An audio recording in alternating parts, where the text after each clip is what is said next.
Hello बच्चों, कैसे हो। तो बच्चों, आपका क्लासिकल केमिस्ट्री में स्वागत है। तो बच्चों, आज मैं आपको सिखाऊंगा तत्व तत्व में प्रोटॉन, इलेक्ट्रॉन व न्यूट्रॉन की संख्या ज्ञात करना। देखो बच्चों, आपको कुछ भी याद नहीं करना, हमेशा याद रखना किसी भी तत्व का परमाणु क्रमांक और परमाणु भार आपके याद होना चाहिए। तो ये फालतू की डेफिनेशन है, इसको पढ़ने की कोई भी जरूरत नहीं है भाई, इससे आप कभी निकाल नहीं पाओगे, मतलब परेशान हो जाओगे। बच्चों देखो, जो प्रोटॉन की संख्या होती है, जो प्रोटॉन की संख्या होगी, जितना किसी भी तत्व का परमाणु क्रमांक होगा उसके बराबर होगी हमेशा।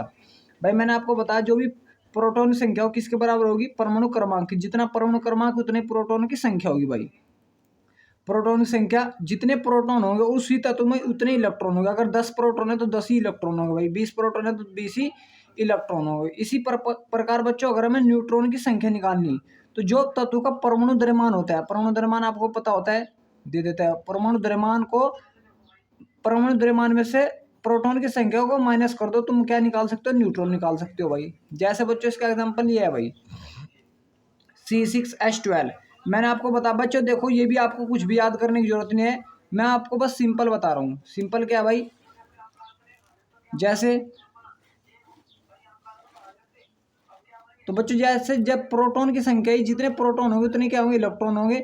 और अगर न्यूट्रॉन की संख्या निकालनी तो परमाणु द्रव्यमान में से क्या कर देना, आपको क्या माइनस कर देना भाई, प्रोटॉन की संख्या माइनस कर देना। तो इसे फॉर्मूले को याद करने की कोई भी जरूरत नहीं है भाई, मैं आपको सिंपल बता रहा हूँ। जैसे बच्चों ये है, ये क्या भाई, जैसे C6H12, भाई का C612 है भाई, मतलब इसका परमाणु क्रमांक 6 और परमाणु भार 12 है। तो बच्चों हमेशा याद रखना, जितना परमाणु क्रमांक कितना ही प्रोटॉन संख्या होगी, तो प्रोटॉन कितने इसमें भाई 6, और जितने प्रोटॉन होंगे उतने क्या होगा, 6 इलेक्ट्रॉन, तो इलेक्ट्रॉन भी कितने 6।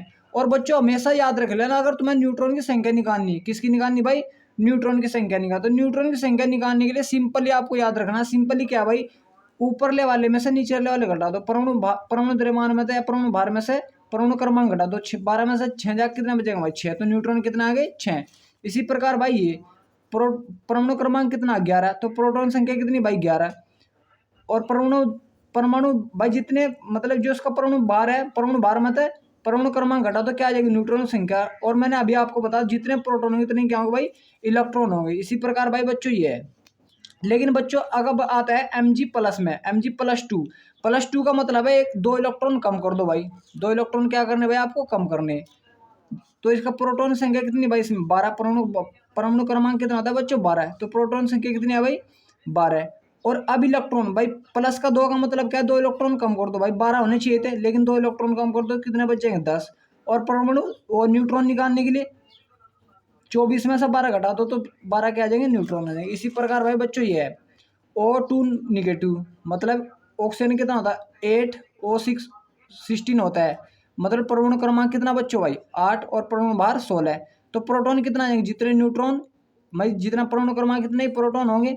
और इलेक्ट्रॉन क्या होगा भाई, जितने प्रोटॉन होने चाहिए इतने इलेक्ट्रॉन होंगे। लेकिन -2 का मतलब क्या, 2 इलेक्ट्रॉन आ गए, 2 इलेक्ट्रॉन क्या होगा बच्चों, आ गए। तो इसका मतलब भाई 8 होने चाहिए थे, लेकिन 2 इलेक्ट्रॉन आए तो कितना हो गए, 10 इलेक्ट्रॉन हो गए।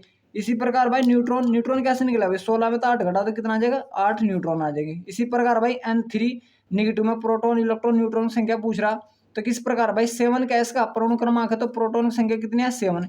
इलेक्ट्रॉन क्या भाई, 7 इसमें प्रोटॉन है, तो 7 इलेक्ट्रॉन होने चाहिए थे। लेकिन 3 का मतलब क्या है भाई, 3 इलेक्ट्रॉन और आए इस पे, तो 7 और 3 10 इलेक्ट्रॉन हो गए।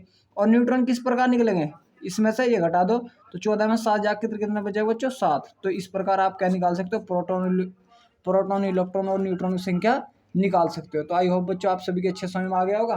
तो थैंक यू सो मच भाई बच्चों।